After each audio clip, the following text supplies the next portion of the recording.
మా ముఖ్యమంత్రి గారు కాంగ్రెస్ పార్టీ మా అధ్యక్షుల వారు మీకు స్పష్టంగా చెప్పింది ఏంది, మూసీ పరివాహక ప్రాంతంలో పడుకొని వాళ్ళు ప్రజల పడుతున్న కష్టాలు పరిశీలించండి అయ్యా, మీకు కూడా ప్రాబ్లం ఏదో తెలుస్తుంది మేము చెప్తే 12 గంటలు మంచిగా ఒక ఇల్లు తయారు చేసి సాక్షులు వేసుకొని ఆల్అవుట్ పెట్టుకొని అక్కడ ఇప్పుడే మిత్రుడు చెప్తాడు ఏసీ కూడా లేదు, ఏసీ కూడా బిగించారంట, కాకపోతే మన ఫోటోలో కనపల్లా, ఏసీ కూడా పెట్టుకొని అన్ని అంగుల ఆర్పాటంతో ఒక ఫోటో సెషన్ చేసుకొని డైవర్ట్ చేసి పబ్లిక్ ని. అరే మీరు ఏం చేస్తారు కిషన్ రెడ్డి గారు? మీరు మూసీతో పాటు నల్గొండ జిల్లా పోయి చూడండి. అక్కడ మా మిత్రుడు కిరణ్ రెడ్డి, చామల కిరణ్ రెడ్డి గారితో 1 రోజు 2 రోజులు పర్యటించండి. ఆ ప్రాంత ప్రజలు ఎంత కష్టాలు పడుతున్నారు, తాగునీరికి సాగునీరికి గేదెలకి నిత్యావసర రోజు వాడుకునే వాటర్కి ఎంత కష్టపడుతున్నారు ప్రతి కుటుంబం. మీరు చూడండి, లక్షల మంది ఇబ్బంది పడుతున్నారు.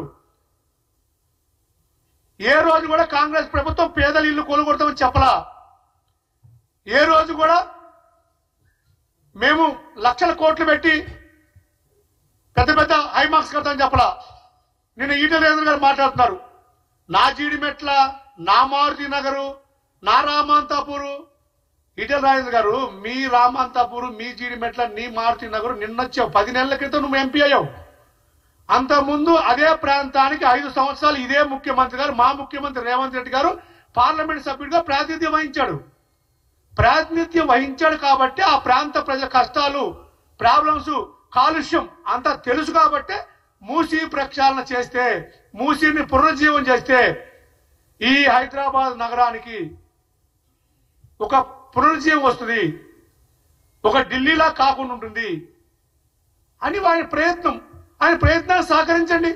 ప్రధాన ప్రతిపక్ష పార్టీగా మీరు ఎటువంటి టీఆర్ఎస్ మీరు ఒకటే కాబట్టి మీరు సూచనలు ఇవ్వండి, సలహాలు ఇవ్వండి, డిపిఆర్ వచ్చేదాకా ఓపిక పట్టండి. అయినా కిషన్ రెడ్డి గారు, మీరు అంబర్పేటకి ఇన్ని సంవత్సరాలకి ప్రాతినిధ్యం వహిస్తున్నారు, మీకు ఆనుకునే మూసినది ఉంది.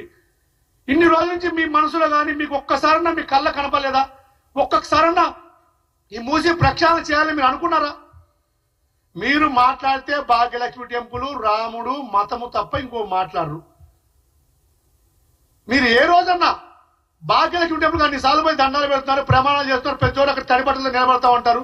మరి భాగ్యలక్ష్మి టెంపుల్కి వెళ్ళేటప్పుడు అదే దారిలో వెళ్తా మూసీకి ఇంత కంపు కొడుతుంది, ఈ ప్రజలు ఎలా బతుకుతున్నారు అని ఒక ప్రజాప్రతినిధిగా, ఒక రాజకీయ నాయకుడిగా, చిన్న వయసు నుంచి అంబర్పేటలో పెరిగిన వ్యక్తి ఒక్కసారి ఒక్క క్షణం ఆలోచించారా?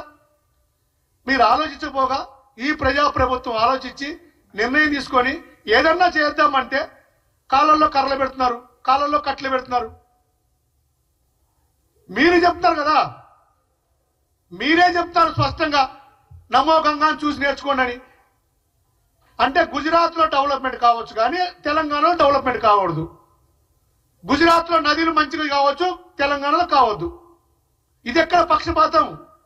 మీరు 8 మంది ఎంపీలు గెలిచారు టీఆర్ఎస్ సహకారంతో. టీఆర్ఎస్, బీఆర్ఎస్, బీజేపీ ఒకటే. మీరు ఏం చేస్తారు చెప్పండి? మీ దగ్గరే ఉంది కదా. చేవెళ్ల పార్లమెంట్ స్టార్ట్ అయింది, మీ పార్లమెంట్ సభ్యుడే. మల్కాజ్గిరి పార్లమెంట్ సభ్యుడు, మీ పార్లమెంట్ సభ్యుడే. సికింద్రాబాద్ పార్లమెంట్ సభ్యుడు మీరే. మీ 3 పార్లమెంట్లు మీవే.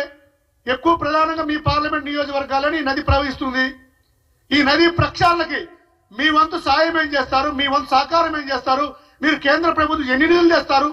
ఈ ప్రజలకు ఏ విధంగా ఉపయోగపడతారు? అది చెప్పకుండా అది చేస్తారు, ఇది చేస్తారు, 1000 ఎకరాలు దోచుకుంటారు, లక్షల కోట్ల రూపాయలు ఖర్చు పెడతారు. ఎవరు చెప్పారు మీకు ఇవన్నీ? ఈ అబద్ధాలన్నీ ప్రచారం ఎలా చేస్తారు మీరు? ఇవి ఆధారం లేని ఆరోపణలు కదా. కిషన్ రెడ్డి గారు విజ్ఞప్తితో ఆలోచించాలి. ఏ రోజన్నా కిషన్ రెడ్డి గారు ఆలోచించాల్సింది, ఏ రోజు కూడా నాకు రాని ఆలోచన ఈ రోజు రేవంత్ రెడ్డి గారికి వచ్చింది. ఏ రోజు నేను ఇన్ని సంవత్సరాలు అంబర్పేటలో ఉన్నా ఏ రోజు కూడా నేను ఈ ప్రజలు బాగుపడాలని నేను చేయలేదు, ఈరోజు రేవంత్ రెడ్డి గారు చేస్తున్నారు అన్న ఆలోచన చేయండి కిషన్ రెడ్డి గారు. ఇంకా మీ నాటకాలు ఆపండి.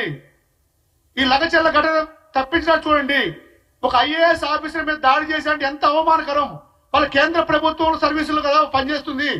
అది మీకు కూడా అవమానం కదా, మీ ప్రధానమంత్రి కూడా అవమానం కదా. అయినా మీకు అవమానం ఎందుకు ఉంటుంది? అక్కడ మోడీ గారు మీది ఒకటే స్టైల్ కదా. మోడీ గారు అయినా సరే గత 10 సంవత్సరాల నుంచి ఏ రోజన్నా ఎన్నికలు వస్తే 10 సంవత్సరాల కాలంలో నేను ఈ పని చేశాను, నాకు ఓటేయండి నేను ఒక్కసారి అడిగారా మిత్రులారా? ఈ బీజేపీ నాయకులు ఒక్కసారన్నా మేము ఇప్పుడు మహారాష్ట్రలో కూడా జరుగుతుంది, మేము పరిపాలించాం, మేము అభివృద్ధి కార్యక్రమాలు చేశాం, మాకు ఓట్లేని అడుగుతున్నారా? అడగట్లా. గాంధీ ఆ పని చేశాడు, ఇందిరాగాంధీ ఆ పని చేసింది, జవహర్లాల్ నెహ్రూ ఆ పని చేశాడు, రాహుల్ గాంధీ వస్తే ఈ పని చేస్తాడు అని మా మీద విమర్శిస్తున్నారు తప్ప మేము అధికారంలో ఉండి ఇది చేశాము, రేపు వస్తే ఇది చేస్తాము అన్న ఆలోచన మీరు చేయకపోతుండ్రి. మణిపూర్లో అల్లర్ల ద్వారా పోయిన సంవత్సరం మే 23వ తారీఖు నుంచి ఇప్పుడు దాకా జరుగుతూనే ఉంది. ఒక్కసారి మణిపూర్ పర్యటన పోలా. ఈ లోపల 50 సార్లు విదేశాలకు పోయించాం.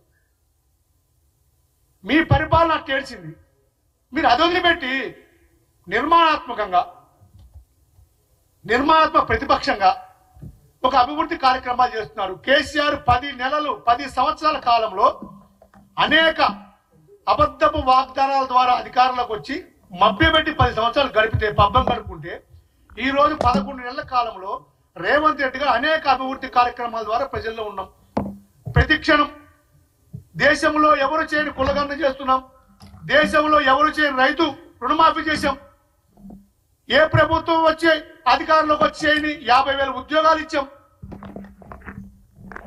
ఇన్ని చేస్తుంటే యంగ్ ఇండియా ఒక ట్యాగ్ లైన్